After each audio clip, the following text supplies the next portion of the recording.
Some national media members are starting to believe the possibility that LeBron James could rejoin the Miami Heat at some point.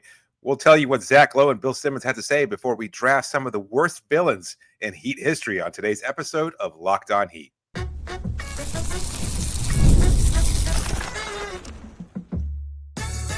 You are Locked On Heat, your daily Miami Heat podcast, part of the Locked On Podcast Network, your team every day. All right, welcome to Locked On Heat, your daily podcast on the Miami Heat. Whether you're tuning in on YouTube or on your favorite podcast app, thanks for making Locked On Heat your first listen every day. I'm Wes Goldberg here with David Ramil. Both of us are credentialed Heat media members who cover this team every day. For daily content on the Heat, click that subscribe button on YouTube. Make sure you're following us on your favorite podcast app. Today's episode is brought to you by Game Time. Download the Game Time app, create an account, use the code LOCKEDONNBA for $20 off your first purchase. Happy Friday, everybody. Have a great show for you today. We have our Miami Heat villains draft that we're going to get to in a second. But first, let's start with our biggest headline. Bill Simmons and Zach Lowe were talking about the Miami Heat this week and said that they could see LeBron James getting traded back to Miami. Simmons asked Lowe which team LeBron would be playing for after this season's trade deadline. And he said, quote, and this is Simmons' quote, "I honestly would say Miami. I don't know why. It's just a weird gut feeling. If it's the right move for both sides, and if Miami can look at it and go, we can actually win the East if we turn Wiggins and whatever else into LeBron. The Heat have the flexible roster for trades. It's a situation that looks a little LeBron-y. I'm just going to say it. If somebody came from a time machine and said LeBron will be traded and you had to pick a team, I think Miami would be one of the teams I'd think about," end quote. So David, Simmons makes it clear that there isn't any reporting here, so let's not try to get into this aggregation business here. No reporting behind this, but it is at least interesting to hear him talk about Miami as a LeBron destination after so much of the earlier focus nationally when it comes to LeBron had been on a reunion potentially with Cleveland. There was some smoke about Dallas, New York. Now at least Bill Simmons and Zach Lowe are talking a little bit more about the Miami Heat, where it always felt like that was maybe more of a local angle. So what do you think, David? Is this the next whale Heat fans should get their hopes up for? Absolutely not. I think we're out of the whale hunting business for a good long time. I'm not going to buy into it anytime soon until the whale is on Biscayne Bay, right there at 601 Biscayne Boulevard, ready to go inside and enjoy some on-court activities and some fine drinks over there. I just no more. I'm not going after it anymore. But that's not to say that there isn't the possibility. And I think people are overlooking Miami because it just doesn't seem like, we talked about this recently, it doesn't seem like the destination location that a lot of people once assumed Miami was. At the same time, if LeBron's goal is to win a championship, does joining the Heat put them in contention status among some of the best teams in the Eastern Conference or even against some of the better teams in the West? I think that's debatable. And just people tend to overlook what Miami's done. I mean, we had some reporters on a national level really hating Miami's offseason when nothing had really happened. That was prior to the Norm Powell trade, but still, it's just, you never seem to hear about Miami being put in any kind of favorable light. Maybe they just haven't done enough with the draft, or maybe they haven't done enough in terms of free agency or trades or anything like that to kind of warrant any kind of positive response or anything like that. But at the same time, I feel like they're being dismissed a little too heavily. And I think they're a legitimate contender to try and acquire LeBron if he's interested in that sort of trade. So, I mean, there are a lot of variables there. I also don't think, right now on a scale of 1 to 10, I would say the likelihood of him being traded anywhere is probably a 2. Yeah. But as far as among all the other teams out there, I think Miami has as good a chance as any. Yeah, it feels like it's more likely than not that he starts the season with the Lakers. The big question with LeBron, though, is where is he after the trade deadline? Where is he playing next season, 2026, 2027? That's the big question. And maybe that's Miami, maybe that's somewhere else. And if we're doing the scale on that, I think it's much higher that he's no longer playing for the Lakers in a couple of years than, day one of this upcoming season. First of all, he could be a free agent. That's a big thing. And it seems like he's ready to sort of move on. And the Lakers might be ready to move on from LeBron James and kind of go all in on the Luka Doncic timeline. But a team hypothetically of LeBron James, Bam Adebayo, and Tyler Hero, if that's your core three plus whatever else is left, That to me is really interesting in an Eastern Conference this upcoming season. Just hypothetically, that to me is a team that could legitimately win the East. And I do think that the LeBron James thing is a little bit different than the Kevin Durant thing, because LeBron is an offense unto himself. Kevin Durant really isn't. Kevin Durant's a scorer, one of the great scorers, maybe the best scorer we've ever seen in this league. He's not an offensive system. He's throw the ball to Kevin Durant and he'll score, but he's not a system. Right. LeBron's a system. And what are the Miami Heat missing? A system. They're missing a player that you could just throw the ball to and be like, yep, we know what our offense looks like now. I quite like a core of LeBron with Hero and Bam and whatever else is left. I think that could legitimately, in an Eastern Conference that's wide open, that doesn't have Jason Tatum, that doesn't have Tyrese Halliburton this upcoming season, why couldn't that team make it to the Eastern Conference Finals? No, I think we talked about the possibility prior to the Norm Powell acquisition. Would you assume that Powell would still be on the roster if they were to make a move for LeBron? Yeah, I don't know. I don't really know what the Lakers would want, because they're also trying to maintain flexibility for 2027. So Wiggins would be part of the trade because he either can opt in or opt out, or they figure that part of it out. I think they want Wiggins, according to all the reporting around LA right now. Right. And then it's either Rozier or Norm Powell is expiring. Is there a draft pick in there? Are they a team? Do they, like Phoenix, demand Kel'el Ware be in the trade? I would imagine they probably do, because Kel'el Ware is a perfect center to play next to Luka Doncic. And if you're the Heat, would Even you after do that? Ayton? Even after Ayton. I mean, why not? You know, if you're the Lakers, just load up, right? Just get the best stuff you can get. But I don't know. I don't know if that would be a deal breaker or not, because they do have Ayton. So I don't know. Yeah, because I mean, if you could keep Powell in such a move, yeah, I'd almost be willing to include Ware as well. I know a lot of fans probably wouldn't agree with that, but I think if you could keep Powell, Hero, Bam, and add LeBron to that mix, yeah, I'd be willing to accept Bam at center again. Because I think that do you need Ware less with LeBron than you would have needed him with Durant? Just because with LeBron, the teams that have succeeded with LeBron don't typically play two bigs, right? Yeah. It's been Chris Bosh at the 5. The best Cavaliers lineups always had Kevin Love at the 5, Anthony Davis at the 5. You know, those are the best Lakers or the best LeBron lineups. So you might need Ware less. And maybe he's weirdly almost like a little bit more expendable in a LeBron trade than he would have been in a KD trade. Yeah, I agree with that.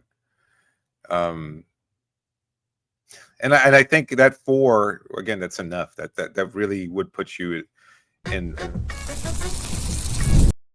Whoops. I hit a button. I know. Go ahead. Strong statement there. So. No, I think that's a clearly a contending team, and I would say that probably tops in the East, and probably good enough to contend with the top teams in the West as well. Like it would be a much more even matchup than it would be prior to that, because then you have a balance of scoring, presence. You've just got the veteran, just so much with what LeBron can do. And yeah, I know he's older. I know he's not quite the player he was. Bam, I think he's such a big game player. Well, can I ask you something? Emotionally, how would you feel about it? Because LeBron, the breakup was not awesome. When LeBron left, Pat Riley felt a type of way about it. I think Pat Riley probably still feels a type of way about it. That said, I do think Riley would be willing to bury the hatchet and just say, well, we're getting LeBron. Let's go ahead and go ahead and get LeBron. I don't hold the grudge that tightly. But like, how would you feel about it?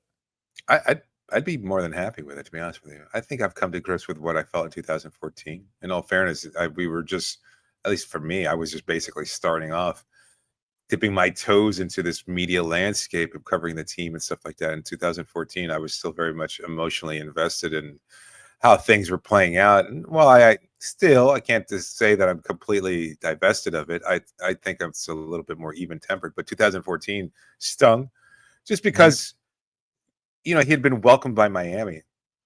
And that us versus them mentality was so strong in 2010. He was like our guy. Like maybe you didn't like LeBron before he joined Miami.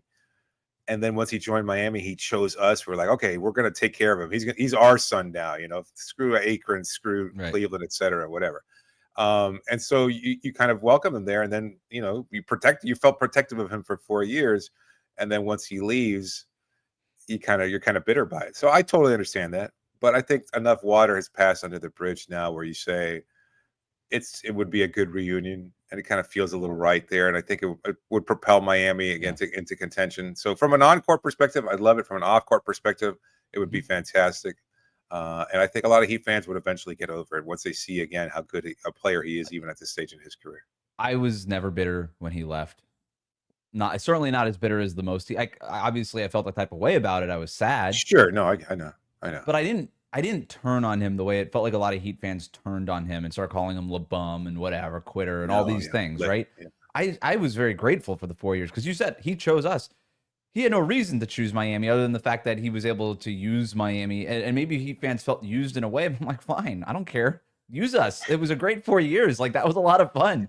So I was, if anything, grateful for it. But so yeah, I'm not the right person to ask in terms of the emotional part of this, maybe. But I do think that, look, fans could be very fickle, right? Like, it's a LeBum, you're out of here, you're a quitter. But he comes back and you're like, what are you talking about? No, it's the same thing like when he went back to Cleveland in 2014. They're like, what jersey did we burn? What are you talking about? What Comic Sans letter? I don't even know what you're referring to. I didn't throw batteries. No, I need batteries. I need those batteries. Speaking of villains, there have been many Miami Heat villains over the years, but nobody has ever put them in a draft and pinned them against each other until now. It's coming up next. Today's episode is brought to you by Game Time. Have you ever decided at the last minute that you wanted to head to a ball game with friends or family? Well, maybe it's game day and you suddenly realize you want to be in the stands. Well, that's exactly where Game Time comes in. It's the easiest way to grab last minute tickets without the stress. With the money you save on tickets, you can splurge on food, drinks, merch, or even invite a bigger group to come with you. Game Time makes it possible. A friend of mine was just in town and he wanted to go catch a Marlins game. It's been a while since he saw one. I told him, you know what? Why don't you use the Game Time app, see if you can find tickets. He did, found them cheaply, and caught a Marlins victory over the Kansas City Royals to boot. So it was a great matchup for him, and he really enjoyed it. Game Time makes buying tickets fast and simple. Prices on the app actually drop the closer you get to first pitch, and they've got incredible last-minute deals, clear seat views, and a lower price guarantee that takes the worry out of buying. So there's so many things to like there. Again, the seat views is such a great feature. You know exactly where you're sitting if you're in an arena or a venue that you've never been to before. I love that. But now you can take the guesswork out of buying tickets when you use Game Time. Download the Game Time app, create an account, and use the code LOCKEDONNBA. You get $20 off your first purchase. Terms do apply. But again, create an account and redeem the code LOCKEDONNBA. Get $20 off. Download the Game Time app today. Last minute tickets, lowest price, guaranteed. We'll be right back.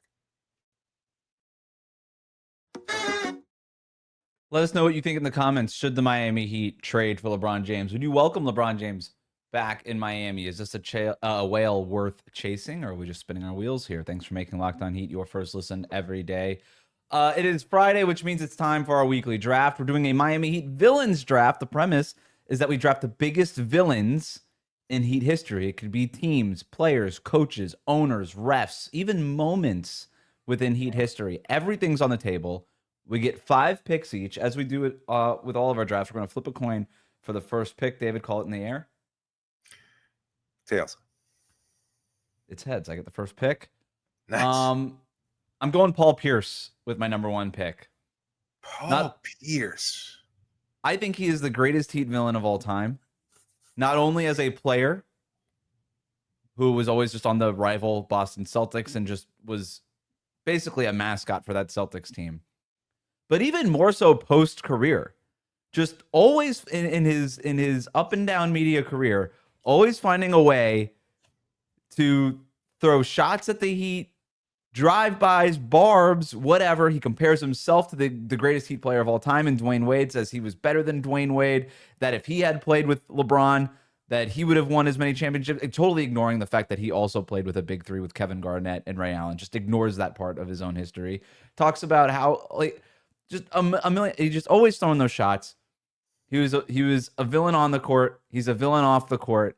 And for him, it's the longevity. It's the fact that even in retirement, he remains a pest for Miami Heat fans.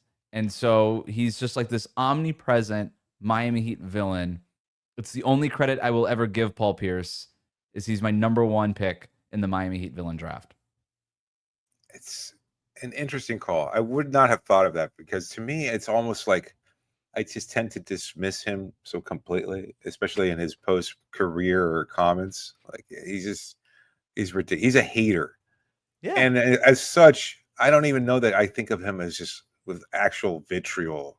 It's just like it's just whatever. Say your nonsense and get it over with, so I don't have to see your stupid patchy ass beard anymore on my TV screen or phone or anything like that. I don't want to see your face. I don't want to hear your whiny voice. Always sounds like he's got nursing a flu or something like that. Like he's just, I don't care. I don't care. I don't want to deal with him. He doesn't exist to me. Although I will tell you, I remember one time, well, years before when he was a member of the Celtics, even before the Big Three, also he got the best seats I've ever had prior to being a media member, and sitting like fourth row at a Heat game and yelling loudly amongst all the rich people that can afford those seats, yelling like an obnoxious fan that I was, overrated every time he touched the ball. And then he lit us up, boy. He tore Miami up, and that was really not good. I shouldn't have said anything because maybe he took it a little personally, but I didn't jaw back or anything like that. But I will say he really did crush Miami that night. But you know what? Whatever. He can have this #1 pick in the draft because that's all he's ever going to have. He's never going to be loved like that. Your pick. I guess you had to be there. I'm going with a team here because they were so hated, and it was such appointment viewing every time they matched up for a number of years. I'm going to go late 90s Knicks. Yeah. Nothing like it. From the departure of Pat Riley to Pat the Rat Signs when he came back to MSG, him waving up the crowd because he knew they were going to yell hatred at him the way LeBron did. It was like LeBron's return to Cleveland on a smaller scale because he was a coach, so you couldn't do it. But yeah, so much hatred at Pat. But then the constant fighting, the foul baiting, there was genuine dislike between those teams. But from the fans, there was hatred. And it wasn't even like there was social media or anything. No way of really building it up or calling each other out online or anything like that, because it's just those things didn't exist. It was real hatred. It wasn't online hatred. It was real in-person, I want to fight you hatred. One of the only fights I've ever gone into was actually watching a Knicks game in the stands, because I just seeing that blue and orange there, they just keep yelling. And then I remember it was actually a Tim Hardaway game winner, so I felt justified and beat his ass at the same time. So it was pretty good. But it was a good day overall, and there's just real hatred there. It really was. Nothing gets under your skin like thinking of those Knicks 90s teams. They were just there was really hated all of them, and so many different permutations, from Latrell Sprewell to Larry Johnson to Chris Childs, Charlie Ward, all of them. Whoever was wearing a Knicks jersey suddenly became a real a-hole, and you just hated them instantly, no matter what they did prior to that. I'm going for my next pick, the whole world in 2010. Yes. The entire world in 2010. Screw them all. Hate them. It just 7 billion. There was this anti-Miami, not even Miami Heat, anti-Miami complex that had developed overnight, just emerged out of nothingness in 2010 when LeBron James, after the decision, chose to come to the Miami Heat. And then they do the parade, the pre-celebration parade, the not 4, not 5, not 6, not 7 thing. And it just, in that moment, the entire world was against the Miami Heat. The entire world was against Miami. And there was an us against them mentality that had not been captured before that since the Catholics versus convicts stuff between the Hurricanes and Notre Dame, where it just felt like the entire world was on Notre Dame's side and everybody else in Miami knew what was actually cool and rooted for the Hurricanes. And so it was that again, and we rallied around that Miami Heat team. But us against the world, that was an amazing feeling, and no super team that claims to be hated since then comes close to the vitriol and the hatred that Miami Heat team experienced. I still think, as disappointing as the 2011 finals was, it was a miracle that team even got that far, considering the emotional toll that team had to face getting that far into the playoffs. So, I think it was an incredible accomplishment. I love that the team rallied around, that the city rallied around that team, the us against them thing. So I'm going whole world in 2010, 2011. That's my second pick. Probably could have been my #1 pick. It could have been. It could have been. It really was. Like you developed like this really sense of pride of Miami that I don't know that I'd had before. It was like, oh, now you hate us. Now I love this place even more because it's ours, and screw you wherever you come from. And they really were. Like, it became easy to pick like and everything Miami culture, Miami, the way of doing things. Like, it was just seemed so unnecessary. It was the first time the fans were under the gun, right? The late arriving fans became a thing. Yes. The fans leaving early in Game 6. Like, it was all the time. You know what it was? It was fear. They crapped their collective pants. Yes, fear and jealousy, but mostly fear to me, because they were just so petrified that Miami was going to run roughshod on the rest of the league. And that's how it was talked about in 2010 during that summer. They just feared the formation of the big three. And I still think to this day, and I think I've voiced this before, I think 2011 finals was kind of like some kind of karmic retribution in a sense, because so many people hated Miami so much that it kind of restored the balance and to a certain degree by bringing happiness to so many people, because they hated Miami so much. Right. They were rooting against Miami, not even if they had a vested interest in the Mavericks. It was just, oh, I want anybody but Miami to win. Right. And so I almost think that there was like a positive effect of Dallas winning. You get the next pick, but we're going to do it after the break.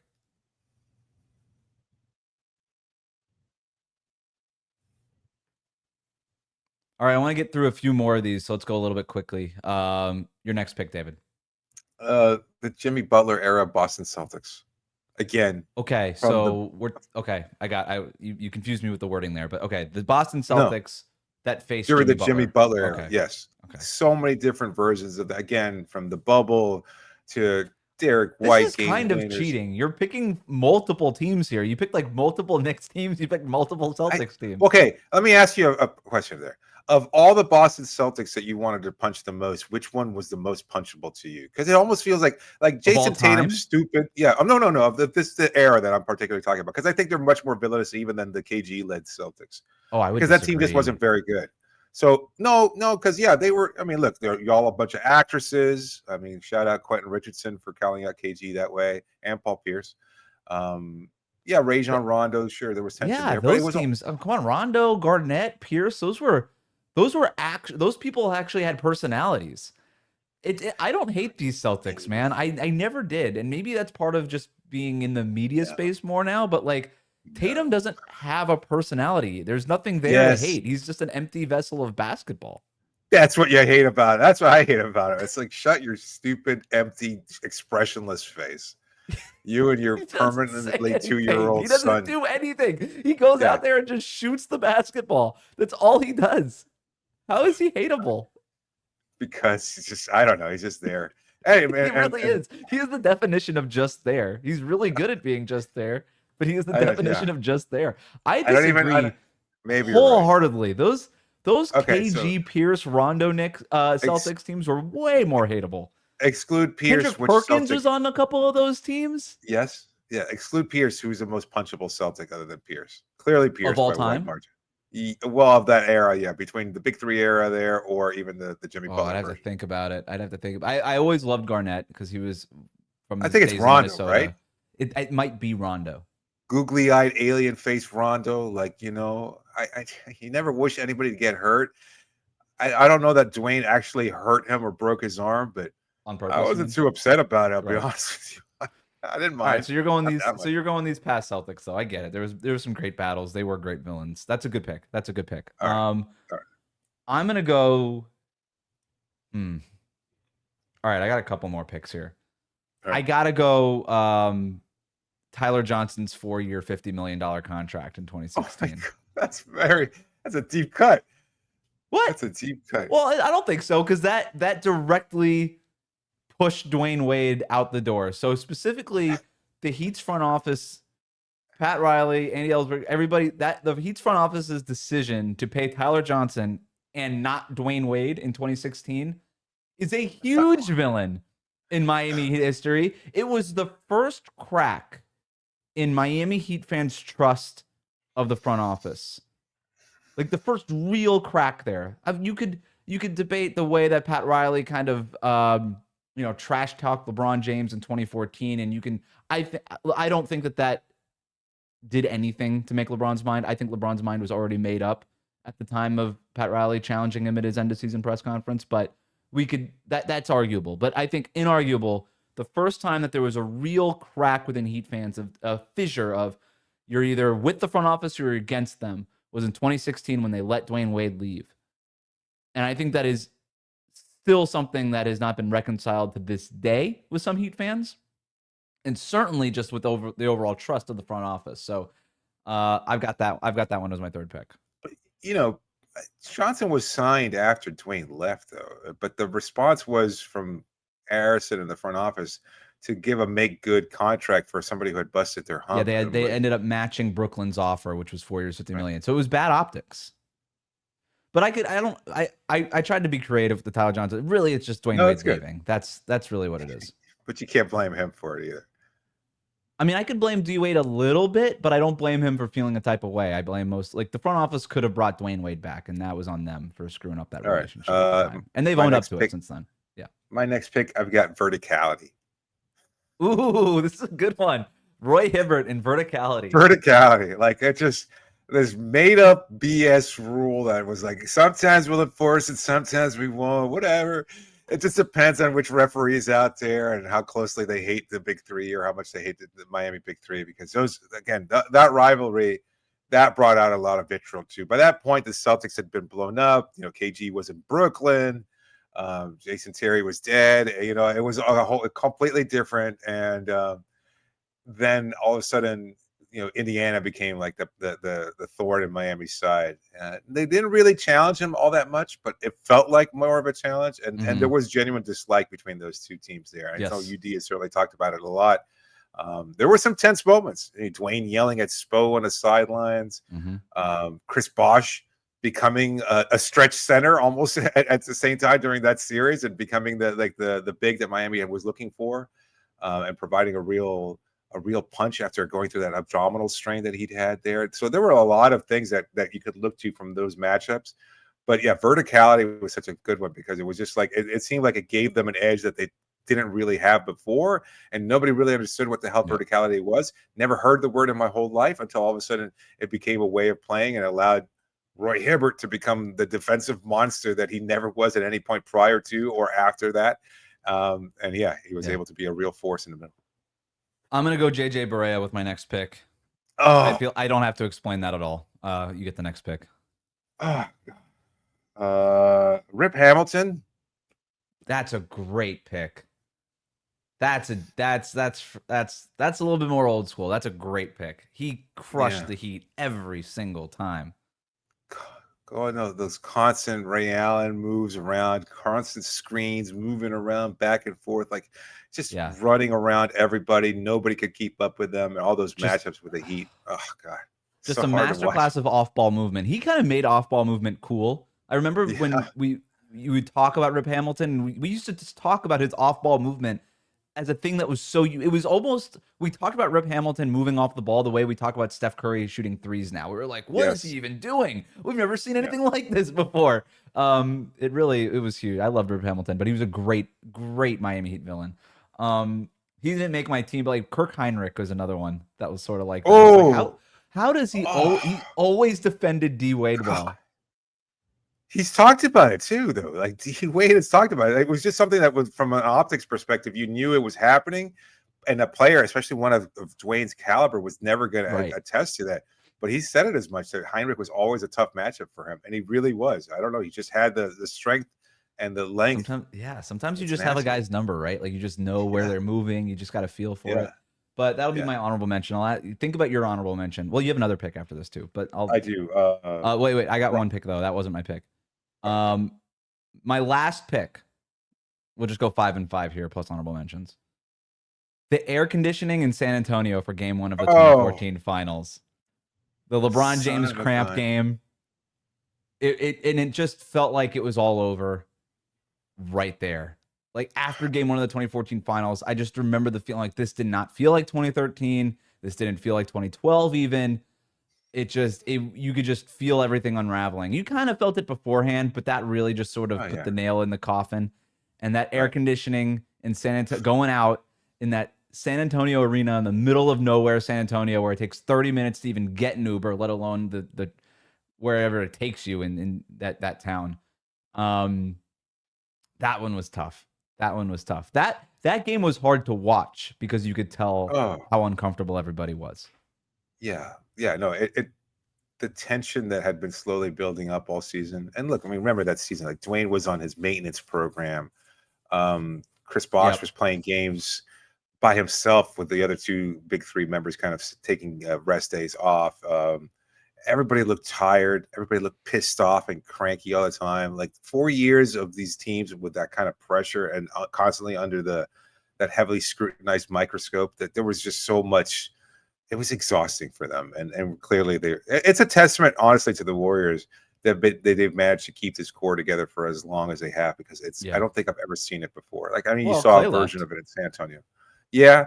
But I mean, how long Durant was he there first? That's true. Well, longer than LeBron was there in 4 years. Yeah, that's true. Yeah. You have the next pick. I've got Brian Cardinal. Brian Cardinal. Never know. We watched that. We rewatched that finals, and it was just a tough one to watch. And just seeing Brian Cardinal, like the garbage man. Like, what kind of a nickname is that? You had an honorable mention. No, he's in my top 5. You actually brought up Brian Cardinal a few times. Yeah, more than anybody would ever expect. Maybe more than anybody outside DFW, you know? More than Locked On Mavericks has brought him up. Yeah, I need Nick Angstad to have like a Brian Cardinal jersey at some point, or send one to us, because man, that guy, like, come on. Like, if you don't remember what he looked like, look him up. There he was, 30 years old, looking like he was a 45-year-old accountant, you know, white, pasty, balding, total on NBA athlete that you could imagine, and outworking the big three Miami Heat, and just getting call after call. And every time he would dive for the floor, mostly because he just like flopped. Yeah, thank you.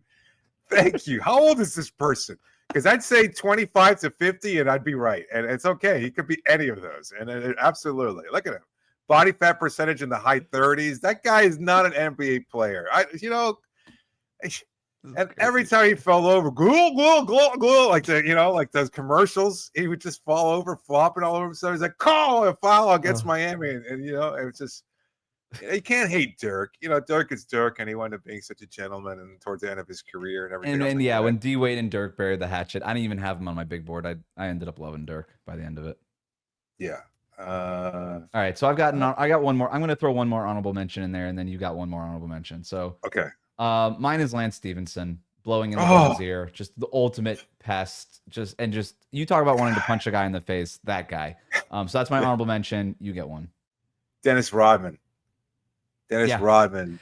I feel like that is literally on everybody's list. If you, every fan's list on Dennis Rodman. Yeah.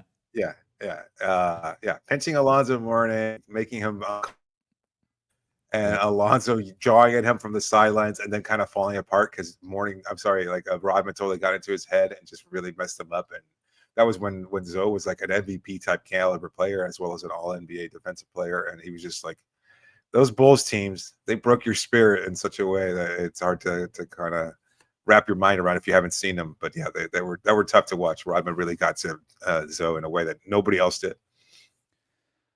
All right, so we got another minute here. I want to do this in 1 minute. I'm surprising you with this. All right. So we got to go fast. It's called Keep or Cut Marvel Character Edition. Oh, yes. So you get to keep 5, cut 5. Okay.